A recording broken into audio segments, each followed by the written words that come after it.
Hello বন্ধুরা, আমার ঘরের গল্পে তোমাদের সবাইকে স্বাগত। আজকে আমি তোমাদের সাথে শেয়ার করব এমন একটা রেসিপি যেটা দিয়ে আমি এক থালা ভাত নিমেষেই খেয়ে ফেলতে পারি। চলো, তার জন্য আমার লাগবে কুমড়ো পাতা। তোমরা অনেকেই গেস করতে পারছো আজকে আমি কি রান্না করব। আজকে আমি রান্না করব কুমড়ো শাকের পাতা বাটা।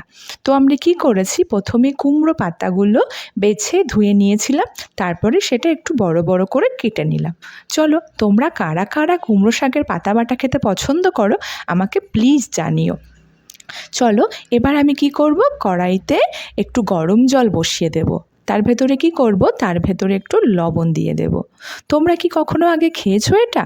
যারা যারা খাওনি তারা প্লিজ একবার বানিয়ে খেও, একদম এটার ফ্যান হয়ে যাবে। চলো, এদিকে আমি জলটা বয়েল হতে বসিয়ে দিয়েছি, আর এদিকে আমি কি করব, কয়েক কোয়া রসুন নিয়ে সেই রসুনটা ছাড়িয়ে নেব।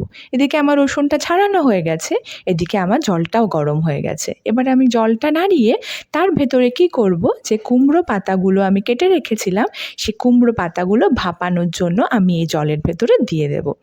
দেখো, আমার কাছে তো শিল নোড়াটা নেই, ওই জন্য আমি এভাবে বানাই। কিন্তু আমি যখন বাড়িতে যাই, আমার বাড়িতে শিল নোড়াতে এটা করা হয়, তখন কিন্তু সেটা ভাপে না, তখন সেটা ভেজেই শিল নোড়াতে বেটে নেয়। কিন্তু আমার কাছে শিল নোড়া নেই বলে আমার মনে হয় এভাবে বাটলে টেস্টটা অনেক ভালো আসে। তোমরা কিন্তু এভাবে বানিয়ে একবার খেও।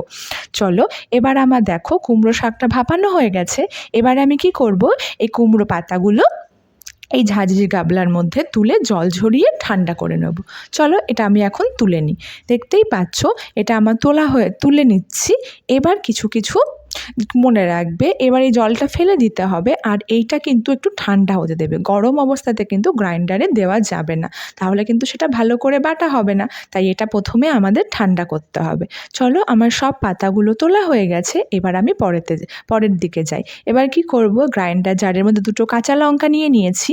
তার ভেতরে আমি যে রসুনগুলো ছাড়িয়ে রেখেছিলাম সেই রসুনগুলো আমি এর ভেতরে দিয়ে দেব। এবার কি করব, দেখো পাতাটা যেহেতু আমার অনেকটা, একবারে বাটা যাবে না। এবার আমি কি করব, অল্প অল্প করে পাতা নিয়ে, আমার কিন্তু জল দিলে হবে না, উইদাউট জলে আমি এটা ভালো করে পেস্ট করে নেব। দেখতেই পাচ্ছ আমি অল্প অল্প করে এটা পেস্ট করে নিলাম। সত্যি কথা বলতে গরম অবস্থাতে গ্রাইন্ডারটা চালালে গ্রাইন্ডারের জারটাও এত গরম হয়ে যায় যে পরে খোলা যায় না, এই জন্যই আমি ঠান্ডা করে নিতে বললাম। এবার আমি কি করব, এবার আমি কড়াইটা গরম করে তার ভেতরে একটুখানি তেল দিয়ে দেব, আর তেলের মধ্যে দিয়ে দিলাম কালো জিরে। এইবারের কি প্রসেস, এবার যে আমি বেটে রেখেছিলাম সেই বাটা হয়ে যাওয়ার পরে যে পিউরি টাইপের হয়েছে, সেটা আমি কি করব, সেটা আমি কড়াইয়ের মধ্যে দিয়ে দেব। আর কিচ্ছু না, এবার কি করতে হবে, এবার শুধু এটা জাল দিয়ে দিয়ে কমাতে হবে।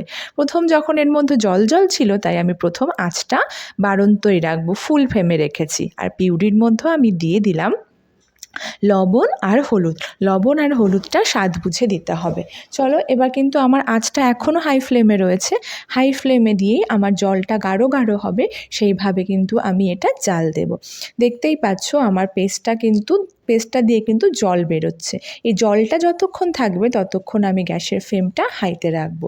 ধীরে ধীরে যখন জলটা কমের দিকে আসবে তখন আমি লো ফ্লেমে দিয়ে এটা ভেজে নেব। আর কিচ্ছু করা লাগবে না। দেখো, তোমাদের সাথে কথা বলতে বলতে আমার এটা কিন্তু মাখো মাখো হয়ে গেছে, আর তৈরি হয়ে গেল আমার কুমড়ো পাতা বাটা। তোমরা ভাবতে পারবে না এটা কতটা টেস্টি হয়। তোমরা কিন্তু ঘরে একবার বানিয়ে আমাকে জানিও। সত্যি কথা বলতে আমি যখন উড়িষ্যাতে ছিলাম আমি কখনো দেখিনি যে কেউ এভাবে খেয়েছে। আমি একবার বানিয়ে আমার যে ঘর মালিক ছিল তাকে দিয়েছিলাম, সে তো বুঝতেই পারেনি যে এটা কী। তা তোমরা যারা খাওনি তোমরা কিন্তু একবার এটা বানিয়ে খেও, আর আমাকে কিন্তু নিশ্চয়ই জানিও কেমন হয়েছে। চলো, আমার বাটা হয়ে গেছে। শুধু বাটলে তো হবে না, যে কোনো বাটা বা ভর্তার মধ্যে সর্ষের তেলটা মাস্ট। এবার আমি কি করব, এর ওপরে কয়েক ফোঁটা সর্ষের তেল দিয়ে দেব।